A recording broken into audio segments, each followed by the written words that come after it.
Gaji UMR di Indonesia termasuk salah satu gaji paling kecil di dunia. Kalau kalian sebut gaji UMR Jakarta ke orang bule gitu ya, kita sebut aja misalnya 5 juta rupiah, yang artinya sekitar 300 US dollar, mereka bakal kaget dan kebingungan. Karena gaji UMR di luar negeri itu jauh lebih besar daripada gaji UMR di Indonesia. Itu gaji Jakarta loh ya, gaji yang paling besar di Indonesia. Belum lagi daerah-daerah lain yang bisa 50% lebih kecil daripada Jakarta. Tapi kenapa kok gini? Kenapa gaji UMR naiknya itu per tahun pelan banget? Kenapa nggak bikin masyarakat sejahtera dengan naikin gaji UMR secara signifikan secara langsung? Kenapa pemerintah harus didemo berkali-kali untuk kita tuntut gaji naik UMR? Alasannya karena dengan menaikkan gaji UMR secara signifikan, ekonomi Indonesia bisa kolaps dan hancur lebur. Dan bukannya kamu dapat gaji yang lebih tinggi, bisa-bisa kamu malah jatuh lebih miskin daripada sebelumnya. Bingung? Gua jelasin pelan-pelan di video ini dan gua kasih tahu jalan keluarnya supaya kalian nggak gaji UMR melulu dan bisa naikin kualitas hidup kalian.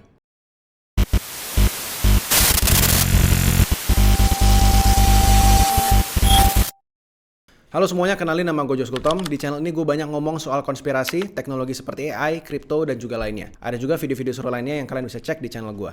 Kalau kalian suka video seperti ini, jangan lupa klik tombol subscribe. Sebelum gue mulai, gue mau ngasih tahu dulu, ntar tanggal 21 sampai tanggal 22 November bakal ada event Web3 yang gede di Jakarta. Namanya adalah Web3 Week Asia.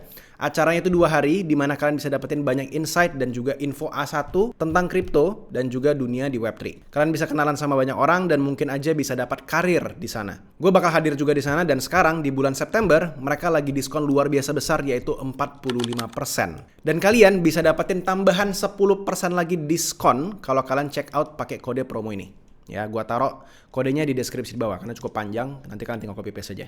Ini acaranya setahun sekali dan kalian nggak mau ketinggalan info-info A1 atau info alpha yang cuman kalian bisa dapetin di event offline kayak gini. So, buruan beli sebelum harganya naik 2 kali lipat dalam waktu dekat. Yes, harganya bakal naik 2 kali lipat dalam waktu dekat. Oke, itu aja, kita mulai ke videonya. Kita coba samain dulu persepsi gaji UMR ini, ya, itu apa sebelum gua ngomong panjang lebar di video ini. Gaji UMR sebenarnya sekarang lebih tepat disebut sebagai UMP atau kepanjangannya adalah upah minimum provinsi, di mana ini adalah gaji minimum yang harus dibayar untuk perusahaan yang mempekerjakan karyawan sesuai dengan daerahnya masing-masing, ya. Ada juga sebutannya UMK, ya, atau upah minimum kabupaten atau kota. Tapi supaya gampang dan nggak pusing kita semua, kita sebut aja dengan bahasa yang mudah yaitu gaji UMR karena ini adalah kata yang sering kita dengar. Oke, kita sebut aja gaji UMR. Let's say di Jakarta itu gaji UMR-nya per hari ini ada di sekitar 5,4 juta rupiah. Jawa Barat itu sekarang di sekitar 2,2 juta rupiah. Di Aceh itu sekitar 3,7 juta rupiah. Ya, Bengkulu itu sekitar 2,6 juta rupiah. Ya, intinya per daerah itu berbeda-beda. Nah, gaji UMR ini adalah gaji yang wajib dibayar. Dan ini tertulis di undang-undang, di mana literally kata-katanya adalah pengusaha dilarang ya membayar upah lebih rendah dari upah minimum yang ditetapkan. Dan ini kalau tidak dijalankan oleh pemilik perusahaan, maka hukumannya adalah pidana alias dipenjara. Ya, jadi jelas mempekerjakan orang dengan gaji di bawah UMR itu ilegal, bisa ditangkap polisi. Tapi ini ya tentu aja ada kelonggaran untuk UMKM dan pengusaha mikro ya asal tertulis dan adalah perjanjian awal bekerja. Matematikanya gak ribet lah, ini kita skip aja, kita nggak bakal bahas ini. Intinya, kita tahu kalau kita minta gaji UMR untuk naik secara signifikan dan itu dijadikan aturan hukum yang tertulis di Indonesia, tiba-tiba naik nih semua gaji ya, maka pengusaha atau pemilik perusahaan wajib ikut bayar. Oke? Nah, sekarang kita balik ke argumen gua di awal video. Kenapa Indonesia bisa kolaps dan ekonominya hancur lebur kalau UMR gajinya itu naik secara signifikan? Ini cuma imajinasi aja ya, supaya kalian lebih gampang mikirinnya. Kita bilang aja masyarakat nuntut naik gaji 100%, ya naik 2 kali lipat. Jadi yang tadinya gaji UMR let's say 5 juta, jadi 10 juta. Oke, gede ya? Yes, kedengarannya gede. Tapi nggak ada apa-apanya dibandingin gaji UMR di Jepang sekarang, yaitu 19 juta. Atau gaji UMR di daerah Sulawesi yang cuma sekitar 2 juta. Naik gaji 2 kali lipat jadi 4 juta gitu. Tapi nggak ada apa-apanya dibandingin sama Malaysia yang gaji UMR terendah mereka itu di sekitar 5,9 juta rupiah. Kalau kita bandingin sama negara lain, naik gaji UMR 2 kali lipat saja yang menurut gue tuh udah nggak mungkin bisa dilakukan, itu masih nggak ada apa-apanya kalau kita banding-bandingin. Tapi efeknya di Indonesia, ini bisa luar biasa kacau, hancur lebur, kolaps lah pokoknya. Ini efek dominonya bakal banyak banget di belakang. Efek yang paling pertama muncul adalah kalau gaji UMR naik 2 kali lipat. Artinya, perusahaan punya beberapa pilihan untuk bisa tetap profitable dan bisa terus grow dari tahun ke tahun. Gak ada perusahaan yang mau stagnan gitu dari tahun ke tahun, gak ada guys ya. Semua perusahaan mau grow. Karena gajinya itu naik 2 kali lipat, artinya mereka harus spending sekitar hampir 2 kali lipat juga untuk hanya gaji pegawai. Ini artinya pengeluaran mereka tiba-tiba jadi sangat besar setiap bulannya. Yang pertama yang perusahaan bisa lakukan adalah simpan semua pegawai, berarti nggak ada yang dipecat sama sekali, dan naikin harga barang atau jasa mereka juga sesuai dengan kenaikan gaji mereka.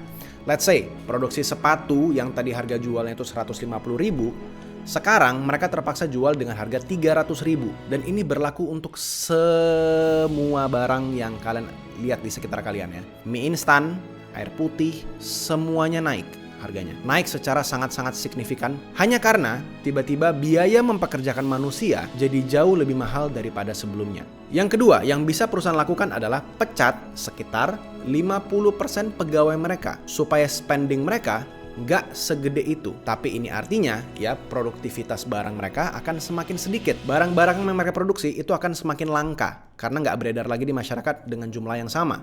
Artinya apa?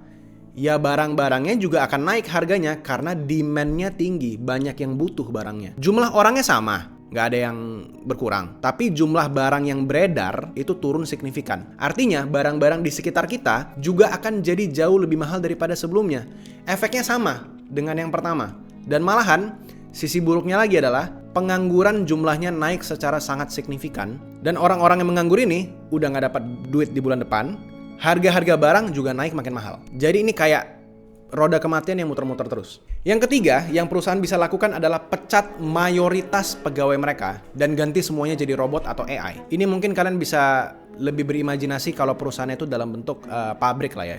Jadi kita imajinasikan pabrik aja. Sudah banyak sekali pabrik di luar sana yang kerjanya itu sangat minim jumlah manusianya dan hampir 100% robot. Perusahaan daripada harus bayar gaji karyawan yang tiba-tiba naik 2 kali lipat secara jangka panjang, mereka mendingan pergi ke luar negeri, pesan mesin dari Jepang, dari Cina, dari Jerman, atau dari US, atau dari manapun, bawa itu ke Indonesia, dan pelan-pelan gantiin semua pegawai mereka dengan robot. Biaya mesin dan robot bisa jadi jauh lebih murah secara jangka panjang dibandingkan mempekerjakan manusia-manusia di Indonesia. Artinya apa? Pengangguran semakin banyak dan lapangan pekerjaan jadi semakin jauh lebih sedikit. Orang-orang kelaparan, jatuh dalam kemiskinan, dan dijamin jumlah kematian, kriminalitas akan naik sangat signifikan di tahun yang sama. Kita baru ngomongin ketiga nih ya. Yang keempat yang perusahaan bisa lakukan adalah tutup perusahaannya, pindah ke luar negeri, dan jualan di luar negeri sekalian. Alias hengkang dan kabur dari Indonesia dan nggak mau pulang lagi. Ini yang pasti akan terjadi sama investor asing yang buka perusahaan di Indonesia. Kebijakan naik gaji yang sangat tinggi secara signifikan pasti bakal bikin investor asing kabur semuanya. Itu tidak mungkin tidak. Nah, dari contoh kasus ekstrim yang mustahil yang menurut gue tuh nggak mungkin bisa dilakukan ya, naik gaji UMR 2 kali lipat, kita sudah bisa melihat nih efeknya kayak gimana. Walaupun ya naik gaji UMR 2 kali lipat itu masih lebih kecil dibandingkan UMR luar negeri. Tapi efeknya itu ke masyarakat dengan kita naik gaji 2 kali lipat, itu nggak ada bagus-bagusnya sama sekali. Malah semuanya hancur sehancur-hancurnya. Dan efek dominonya nggak cuman berhenti di sana guys. Ini bisa lebih panjang lagi. Tapi gue coba jelaskan secara simpel aja ya. Gue ambil satu efek domino yang lain. Kalian perlu tahu, sistem keuangan kita itu dikontrol sama satu pusat. Namanya adalah BI alias Bank Indonesia. Mungkin kalian yang sering nonton gue ya itu tahu ini adalah Bank Sentral. Ya, kalau di US itu sebutannya adalah The Fed. Coba kalian tulis di kolom komentar kalau kalian udah tahu apa itu The Fed. Ya, bagi kalian nggak tahu apa itu The Fed, gue pernah buat videonya di sebelah sini. Ya, ini videonya, kalian tinggal cek aja, cari thumbnailnya di channel gue, atau nanti di akhir video juga bakal kalian bisa nonton. Tapi intinya adalah, ya itu nggak ada bagus-bagusnya lah Bank Sentral dibuat. Nah, Bank Sentral ini secara tidak langsung itu mengontrol jumlah uang yang beredar di masyarakat, alias inflasi dan juga deflasi. Makin banyak uang yang beredar di masyarakat, maka harga barang juga akan naik. Ingat logika sebelumnya, gaji naik 2 kali lipat, harga barang juga pasti akan naik kurang lebih 2 kali lipat. Kebalikannya juga sama dengan deflasi. Kalau gaji dipotong setengahnya, harga-harga barang juga pasti harus turun supaya bisa laku karena daya beli masyarakat jadi kecil. Jadi sama ya caranya. Gaji turun ya barang-barang juga harus turun. Kalau gaji naik, barang-barang juga harus naik. Itu logika aja. Nah, si bank sentral ini itu punya satu kebijakan yang bisa secara langsung mengatur jumlah uang yang beredar di masyarakat di dalam sebuah negara. Ya, kungfunya itu ada banyak. Ya, silat-silat kungfunya ada banyak, karatenya ada banyak. Tapi gue sebutin di sini salah satu aja. Ya, namanya adalah naik turunnya suku bunga. Ya. Gue nggak bisa jelasin terlalu panjang ini apaan, naik turun suku bunga ini, karena durasi video ini udah mulai panjang. Tapi intinya guys ya, ini gue coba jelasin singkat banget. Kalau suku bunga itu turun, maka uang yang beredar di masyarakat bakal makin banyak. Artinya, harga barang bisa makin naik, tapi masyarakat jadi lebih produktif dan lapangan pekerjaan jadi makin banyak dibuka. Intinya ya, harga barang naik, masyarakat jadi banyak kerja. That's it. Kebalikannya juga sama. Kalau suku bunga bank yang naik, maka uang beredar di masyarakat jadi semakin sedikit, harga-harga barang bisa lebih stabil dan bahkan kadang di beberapa kasus cenderung turun, tapi masyarakatnya jadi tidak seproduktif biasanya, dan lapangan pekerjaan banyak yang akan ditutup. Oke, mungkin beberapa dari kalian ada yang mulai bingung, kok bisa gitu ya? Kok bisa dengan hanya naik turun suku bunga doang, kebijakan doang, banyak yang dipecat atau jadi banyak yang dapat kerja? Sekali lagi, ini kalau gue jelasin, ini bisa panjang banget videonya. Jadi kalian coba untuk telan dulu aja. Ya, coba telan dulu aja ya. Gue jelasin sekali lagi, bagi yang udah paham, ini kalian bisa percepat videonya ya. Tapi sekali lagi, suku bunga turun, artinya harga barang naik, lapangan pekerjaan makin banyak. Kalau suku bunga bank naik, maka harga barang cenderung stabil atau bahkan bisa turun, lapangan pekerjaan itu bisa berkurang. Get it? Paham? Nah, setelah kalian telan semua informasi barusan, dan skenario gaji naik 2 kali lipat ini tiba-tiba terjadi, artinya apa? Normalnya, kalau harga barang-barang sudah naik terlalu tinggi, orang-orang akan demo. Turunkan harga barang, ya kan? Nah, Bank Sentral ngeliat nih, wah barang-barang naik nih harganya. Terlalu tinggi, inflasinya udah tinggi nih, ya udah kita naikin suku bunga. Nah, efeknya apa? Kalian ingat gak skenario gaji naik 2 kali lipat tadi gue bilang itu? Dimana semuanya sudah pada nganggur, semua orang sudah dipecat, ya. Dengan bank sentral naikin suku bunga, lapangan pekerjaan banyak yang makin ditutup dan semakin banyak pengangguran dan makin banyak orang mati karena kelaparan. Itu sudah 100% pasti terjadi. Itu namanya negara bunuh diri, oke? Nah, kalau gitu, ya udah kita turunin aja suku bunga ya, biar orang-orang bisa dapat kerja. Yang penting orang nggak mati kelaparan. Pemikirannya bagus, tapi artinya harga-harga barang bakal semakin naik tinggi luar biasa, rupiah bakal hancur lebur, dolar bakal makin mahal, dan rupiah akan terkena namanya hiperinflasi. Dimana, nggak tahu ya, mungkin hari ini harga dolar kan 16.000 ya. Bisa jadi di skenario ini, itu tiba-tiba dolar jadi naik 30 ribuan atau bahkan 40 ribuan mungkin ya. Kalian ingat-ingat aja, tahun 1997 sampai 1998, apa yang terjadi sama Indonesia? Ya, kalau kalian tahu, Indonesia itu kena hiperinflasi. Dolar yang tadinya 2.000-an rupiah aja, 1 dolar 2.000 rupiah, itu naik jadi 16.000. Hanya dalam waktu 1 tahun. Apakah bagus buat Indonesia? Tidak sama sekali. Itu namanya juga bunuh diri.